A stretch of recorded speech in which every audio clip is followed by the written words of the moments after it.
Swaggart descreve o único sacrifício que Deus pode aceitar na emocionante conclusão de Fogo Estranho. Vamos então nos unir aos milhares que já se encontram no Centro Cívico de Filadélfia, na Pensilvânia, para a reunião de hoje. Na semana passada, na primeira parte de Fogo Estranho, Jimmy Swaggart examinou um exemplo do Velho Testamento sobre o poder de Deus e o único sacrifício que ele pode aceitar. Na parte chamada de Pentateuco, no livro de Levíticos, escrito por Moisés, há uns 3.500 anos atrás, Levítico, capítulo 10, versículo 1, Nadab e Abiú, filhos de Arão, tomaram cada um o seu incensário e puseram neles fogo. E sobre este incenso, e trouxeram fogo estranho perante a face do Senhor, o que lhes não ordenara. Quero ler de novo a frase, e trouxeram fogo estranho perante a face do Senhor, o que lhes não ordenara. Então saiu fogo de diante do Senhor e os consumiu, e morreram perante o Senhor.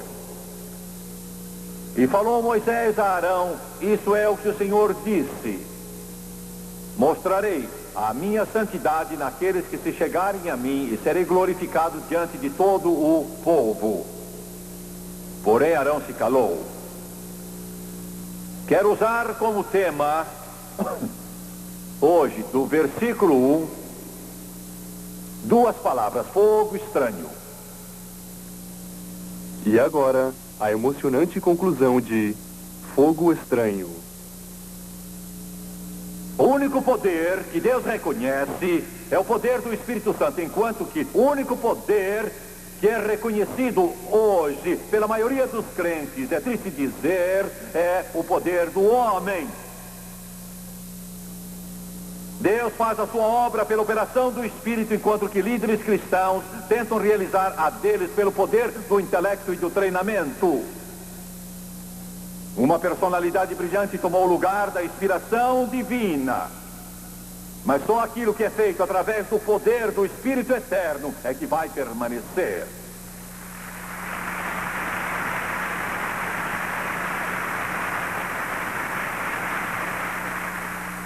Nossos métodos mudaram. Houve um tempo em que o pregador se prostrava diante de Deus com lágrimas rolando pelo rosto, e ele chorava e implorava a Deus que o enchesse com o Espírito Santo e lhe desse a mensagem do alto para que ele alcançasse as pessoas. Mas hoje marcamos hora para aconselhamentos. E o pobre pastor fica em seu escritório por horas e horas a fio, enquanto pessoas e mais pessoas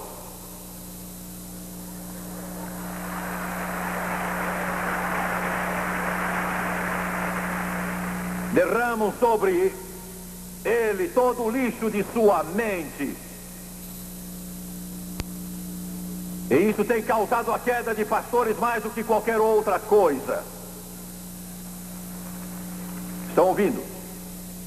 Pode colocar os títulos junto com o seu nome, dizer que é um psicólogo, estabelecer o seu consultório e tomar o lugar do Espírito Santo. Mas, amigo, você é um substituto muito fraco.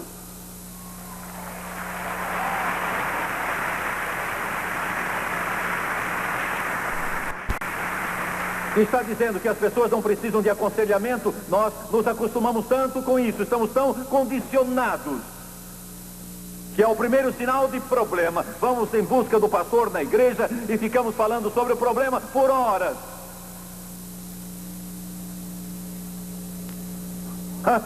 Não funciona. Se você pregar esta palavra sobre o poder do Espírito Santo, não há um problema na congregação que a palavra não possa resolver.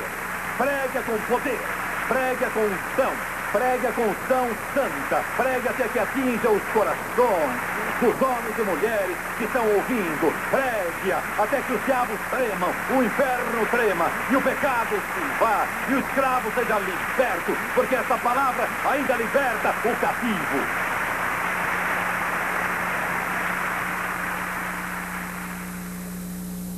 Agora quero falar sobre a doutrina do Espírito Santo. Você disse, pensei que você estava falando sobre o Espírito Santo. Sim, mas recém comecei.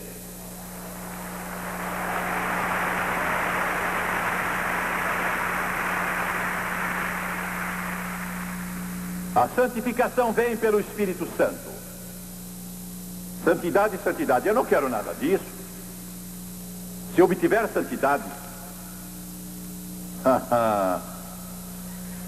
vou ter que parar com o meu joguinho, ou a loteria esportiva. Vou ter que parar de assistir a minha querida novela.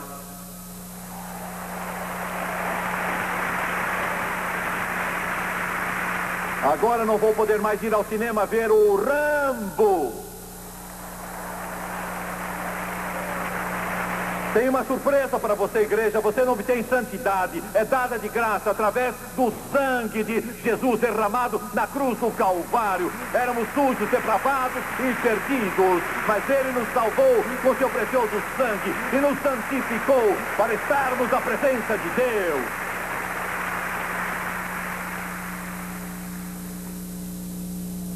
Tenho algo para ajudá-los. Em Atos 15, 29, não precisam procurar, está lá.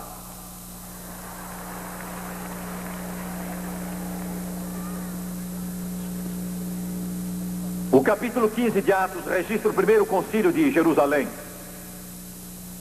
Pedro estava lá, João também, o grande Paulo estava lá. A única vez registrada na história bíblica que esses três gigantes estiveram juntos. Talvez se reuniram outras vezes, mas essa é a única registrada. Pedro, João, Paulo. Todos os demais líderes estavam lá. Quando pronunciamos seus nomes, quase queremos reverenciá-los, mas eles diriam que eram nada. Mas que Deus era tudo neles. Tiago, irmão do Senhor, presidiu o concílio, não Pedro. Tiago, não Pedro. Tiago.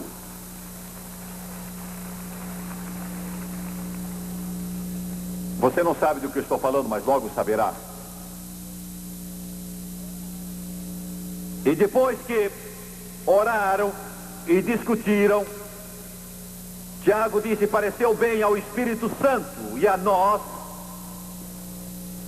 E a primeira coisa que ele disse, vou mencionar as outras depois, mas a primeira coisa que ele disse foi estranha. Eu lia, mas não entendia isso. Ele disse, diga à igreja Paulo, diga à igreja Pedro, diga à igreja João, diga à igreja André, diga à igreja, se é que André estava lá, diga à igreja.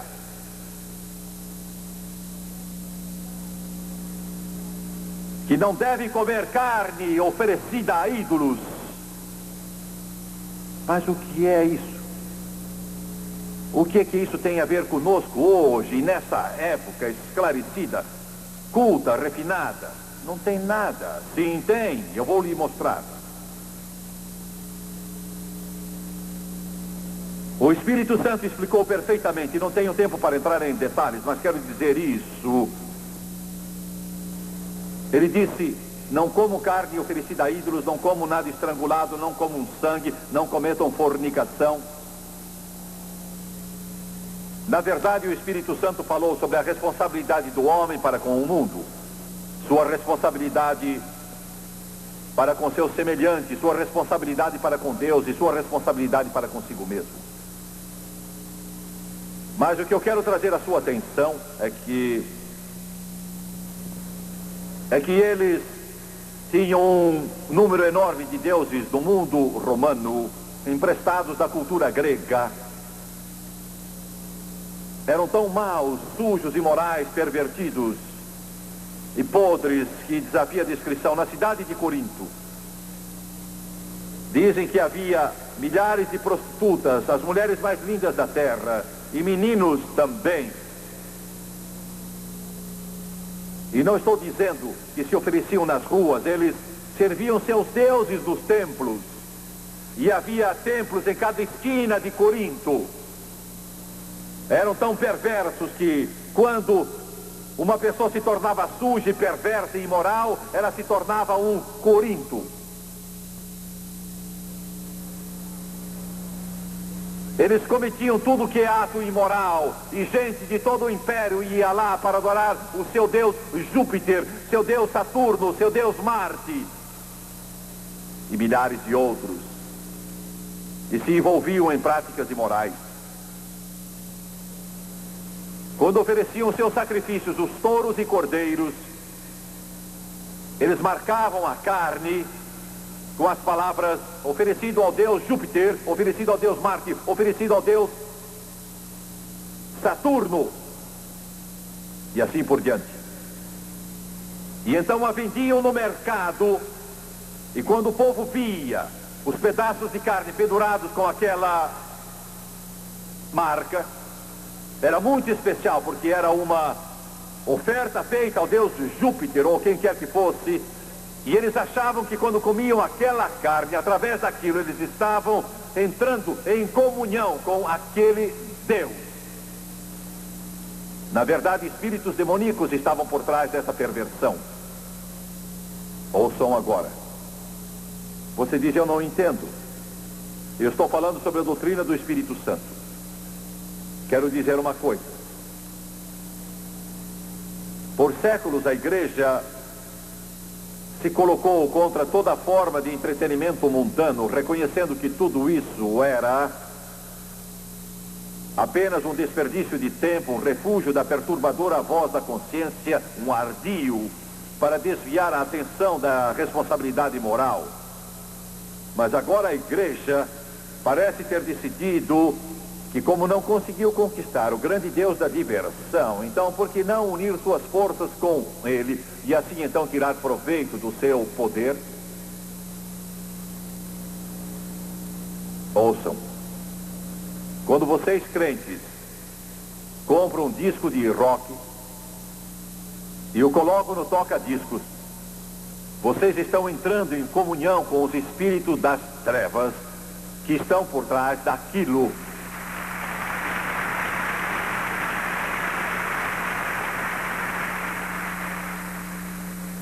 Quando você pega o seu dinheiro e vai a um cinema e senta, eu estava vendo hoje, não vejo um guia de TV há anos, mas havia um no quarto do hotel. Eu o apanhei e olhei para cá, anunciavam filmes que seriam apresentados, acho, nas estações de TV aqui.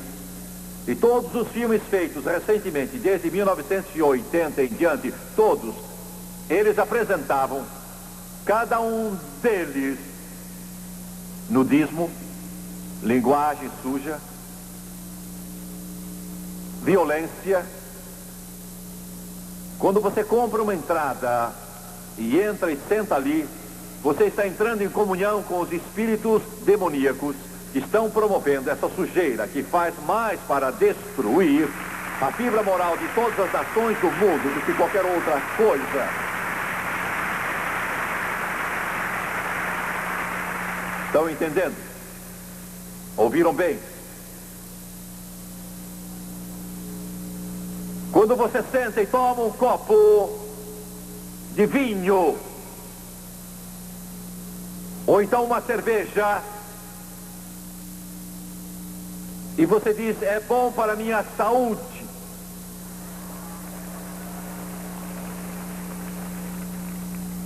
e diz: eu não acho que seja errado.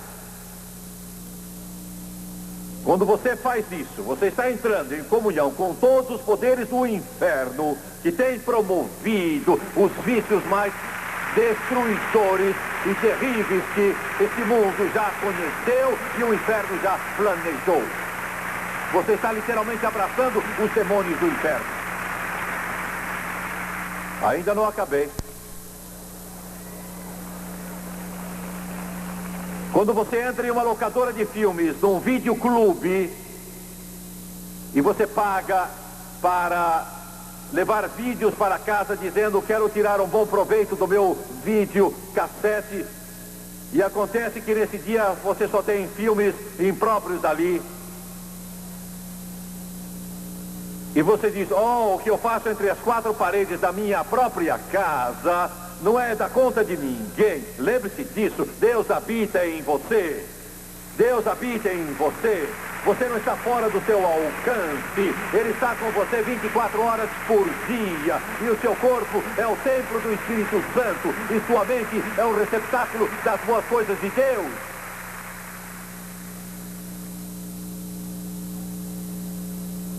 Avisei que ia perturbá-lo.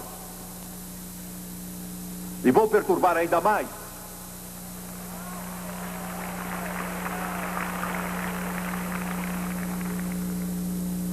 Quando você compra entradas para ver o jogo do Corinthians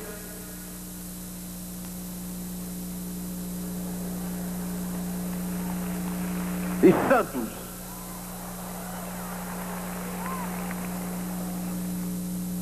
eu não preciso ouvir isto, mas sabe, vocês estão aqui porque querem estar e vieram ouvir minha pregação.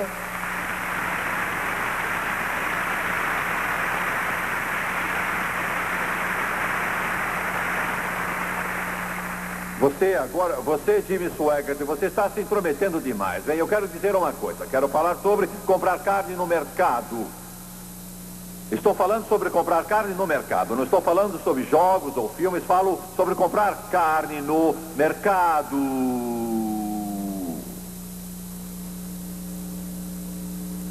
E quando você, lembre, quando você se senta para assistir um jogo, e eu não estou criticando, não me importa por quem você torce, mas em geral o ambiente está cheio de palavrão e blasfêmia, isso acaba entrando em sua mente e afetando você. Não estou dizendo o que deve fazer, apenas digo, lembre-se, você está em parte abraçando um espírito das trevas. Você diz logo, você vai dizer que eu não posso fazer nada.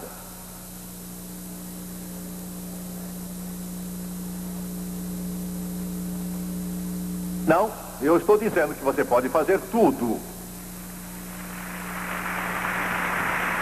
Mas também estou tentando levá-lo ao ponto em que você não queira fazer essas coisas. Você terá alvos mais altos e terá suas prioridades. Você terá vislumbrado aquele que é invisível. Ele que significará mais para você do que qualquer outra coisa.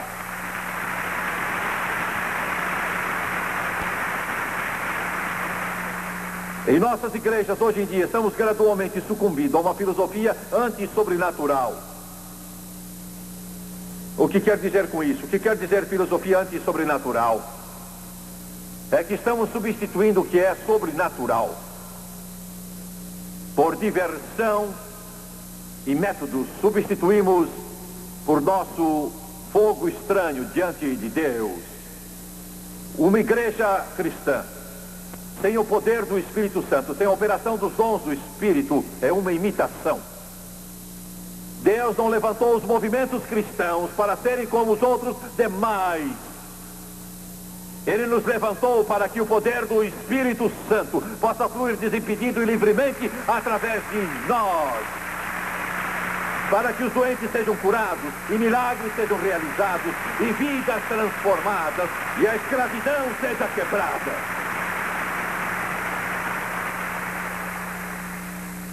No outro dia, em nossa igreja em Baton Rouge, num domingo à noite, nós chamamos a plataforma pessoas que foram libertas da bebida, foram alcoólatras, completamente, sem esperança, viciados, que tinham sido prisioneiros dos poderes do inferno. Agora são livres. São livres. São livres. E eles não vão por aí dizendo, são alcoólatras, sempre serão alcoólatras. Bobagem, tolice, bobagem. Eles agora se levantam dizendo, sou nova criatura no Senhor Jesus Cristo, lavado pelo sangue do Cordeiro, salvo pela fonte do Calvário, e o meu nome está escrito no livro da vida do Cordeiro. Estou cheio do Espírito Santo a caminho do céu, lavado pelo sangue do Cordeiro e cantando aleluia.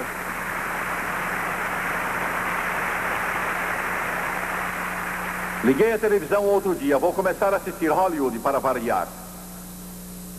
Agora esse programa de televisão, um programa cristão, O convidado estava dizendo, não importa qual o nome do Deus em que você crê, ou qual é a religião, quer seja o Deus hindu, o Deus budista, ou muçulmano, ou cristão, é tudo o mesmo.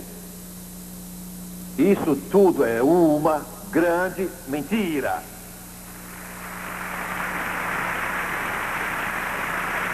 E eu vou dizer mais uma coisa, essa pessoa, seja ela quem for, não tem nada aqui.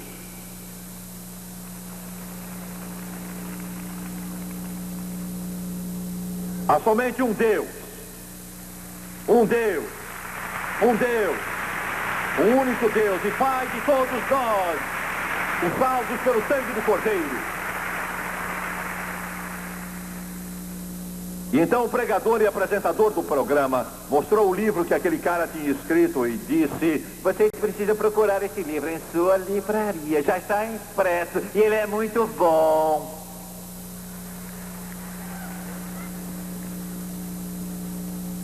Eu fiquei com vontade de vomitar.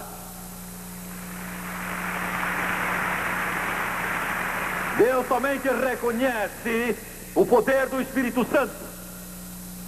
Oh, mas Jimmy Swaggart, você não entende? Ele tem doutorado em filosofia, tem um doutorado em medicina, tem um doutorado em psicologia. Não importa, é um tolo.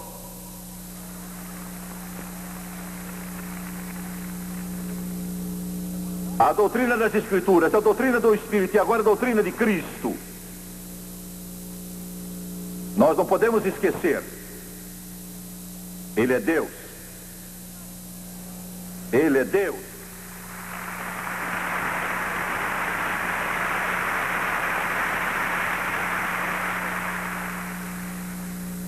Quer dizer, só porque os seus pés ficaram empoeirados, ele se cansou e teve sede junto ao poço de Jacó, só porque não tinha onde deitar a cabeça, não quer dizer que não fosse Deus. Ele voluntariamente despojou-se para vir a este mundo pecador, amaldiçoado e perdido. E ele era Deus. Oh, eu quero vê-lo e contemplar sua face e cantar para sempre da sua graça salvadora. E nas colinas da glória vou erguer minha voz, todo cuidado esquecido, eu terei chegado ao lar de eterno regozijo. Sua vida hoje não é mais enfatizada. Estão ouvindo? Muitos já não proclamam mais o seu breve regresso. E a prosperidade do aqui e agora é que é enfatizada.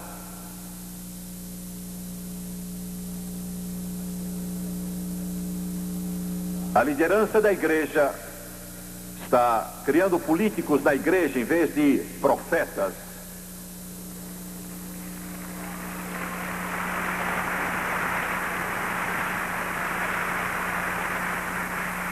Os movimentos cristãos hoje estão se desviando, porque não estão sendo pastoreados por pastores e sim por ovelhas.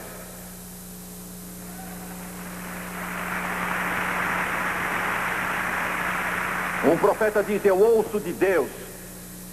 Não importa o que os diáconos dizem, mas assim diz o Senhor.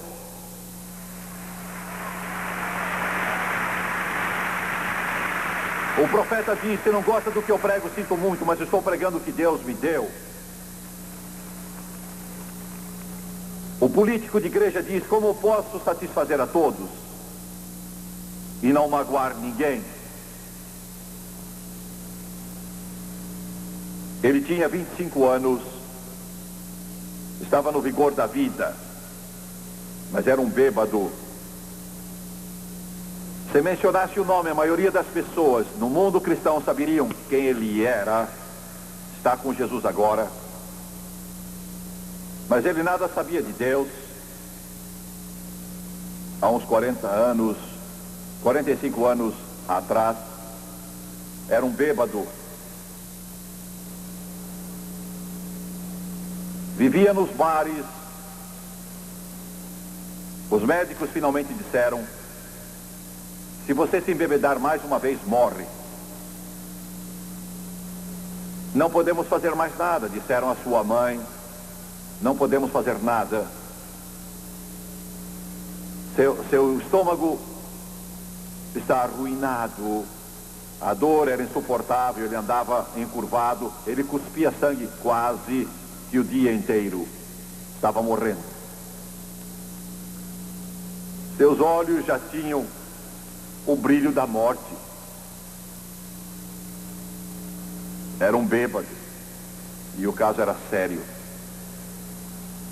Não era o tipo que se embebedava aos poucos, ele ficava tão bêbado que não podia andar por dias e dias e dias e dias. Ele saiu do hospital, do consultório médico. Eles disseram: não volte. Precisamos da cama para alguém que tenha esperança. Nada podemos fazer por você. Se tomar outro trago, você morre. Estava condenado. Tinha chegado ao ponto em que a vida era um inferno. Não era mais divertido, era a estrada da morte. E ele queria sair dela e não podia. Ele entrou no carro. Foi em Fort Worth, Texas. Ficou rodando. Estava chorando. Não sabia quem era Deus. Se falava sobre Deus, era para blasfemar. Estava tão acostumado que já nem percebia quando fazia. Estava chorando. Ele não sabia como orar, nem pensou em orar, nem sabia como. Ele nem sabia se havia um Deus. Mas ele sabia que cada nervo, cada fibra e músculo estava gritando, não pedindo, não suplicando, estava gritando por um trago. Gritando, gritando. Só um trago. Ele puxava o cabelo, ele se agarrava ao volante.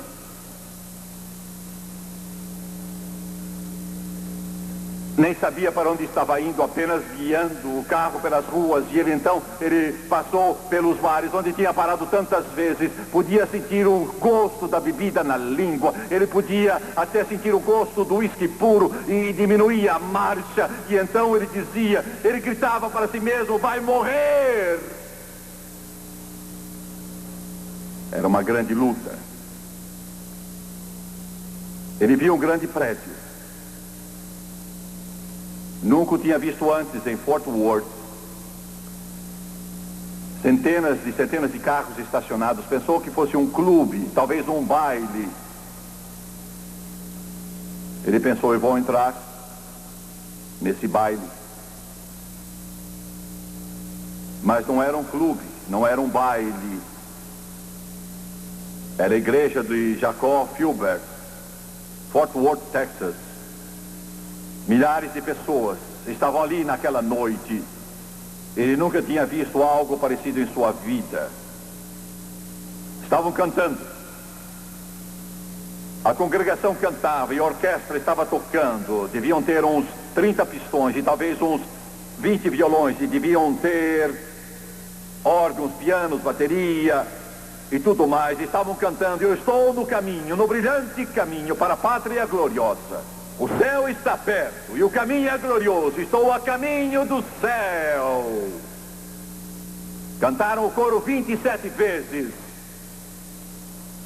Ele contou. Nunca tinha visto nada parecido, nunca testemunhara coisa igual. Tinha estado em vários clubes, inferninhos, cabarés, em jogos, comícios políticos, mas ele nunca tinha visto algo assim na vida. O céu está perto e o caminho é glorioso. E eu estou a caminho do céu. Ouça o chamado do Evangelho. Tome o caminho do céu.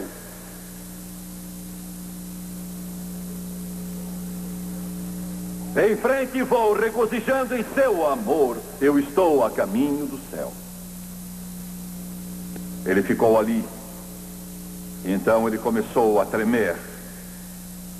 Não era delírio tremens. Era o poder do Espírito Santo.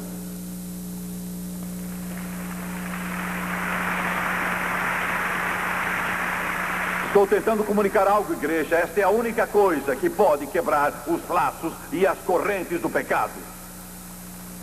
Nosso fogo estranho não fará. Precisa vir do altar de bronze.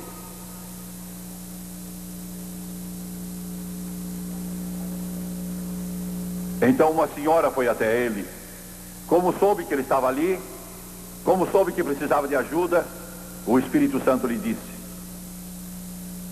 Pôs a mão no seu ombro e disse: você precisa de Jesus. Venha. Ele era bem pesado, tinha emagrecido muito nos últimos meses, mas ainda era um homenzarrão.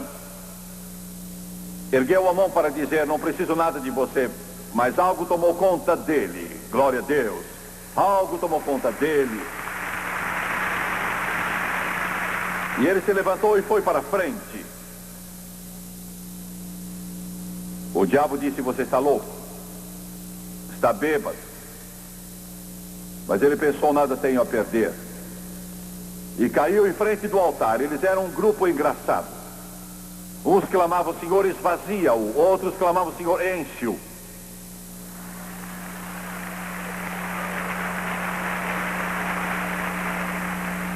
Glória.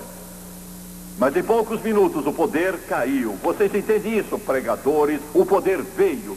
Você diz: bem, vocês pentecostais, isso é próprio de vocês. Bem, amigo, é melhor você se unir a algo que tem poder. O poder caiu. O poder veio.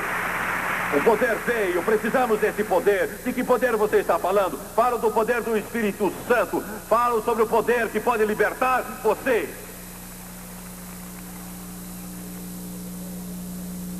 E o poder o derrubou ao chão. Blum! Não conseguia se levantar. Nem podia sentar.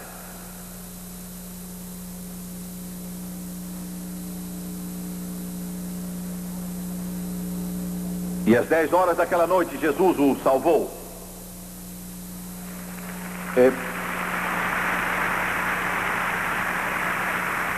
Por volta das 11 horas, Jesus o batizou no Espírito Santo.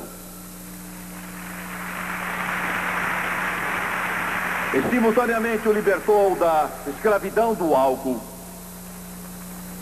À meia-noite ele se levantou embriagado, mas não com licor, ou cerveja, ou uísque, ou cachaça, ou isso,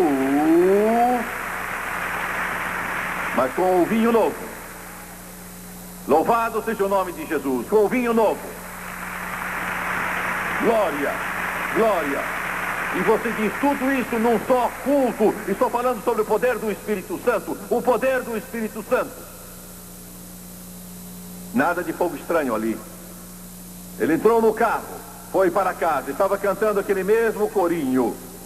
Eu estou no caminho, no brilhante caminho para a pátria gloriosa. E agora estava nele, o céu está perto e o caminho é glorioso. Estou a caminho do céu. Chegou em casa, a porta trancada, ele tocou a campainha. A mãe veio até a porta, ela ouviu parado ali, o cabelo em desordem, a gravata desmanchada, sem o casaco. Ela disse: oh não, você bebeu de novo.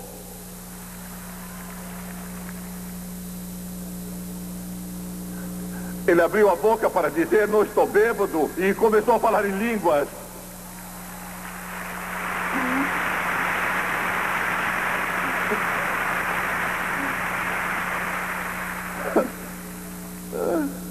Tornou-se um dos maiores evangelistas do mundo, contando a história de Jesus.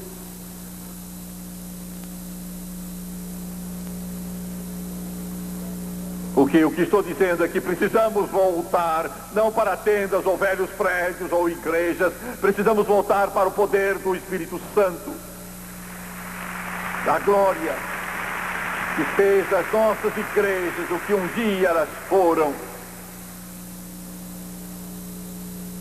Precisamos entrar no Santo dos Santos, levando fogo, mas tem que ser do altar de bronze. E quando oferecemos do altar de adoração incenso, Ele o aceitará como oferta suave em sua presença.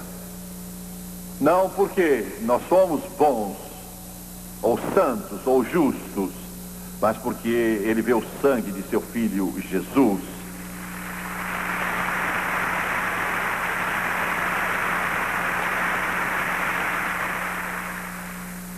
minha cabeça. Pai,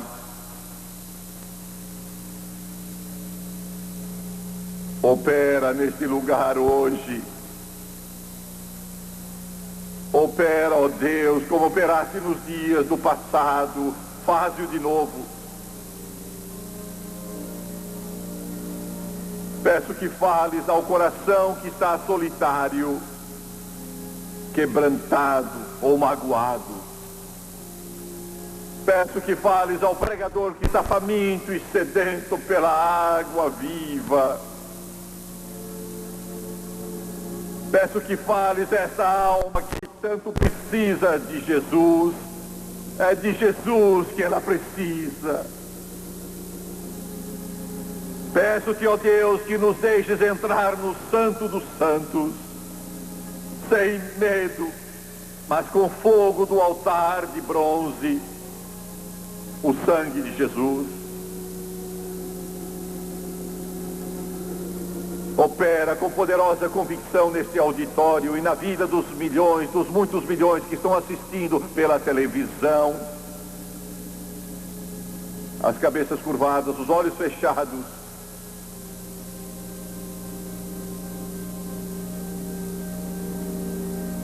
Eu sinto sua presença. Quero que todo crente neste lugar ore. Você está orando não só pelos que estão aqui, mas está orando pelos milhões e milhões e milhões que assistem pela televisão. Quantos deste auditório, entre os milhares aqui, dizem: Jimmy Swaggart, preciso de Deus, não estou vivendo direito e não quero essa religião vazia, carnal, que se faz passar por santidade. Eu quero o que é real. Eu quero Jesus. Quantos vão erguer a mão? Ore por mim. Não vou constranger você. Aqui embaixo primeiro. Quero que todos aqui se levantem, todos de pé.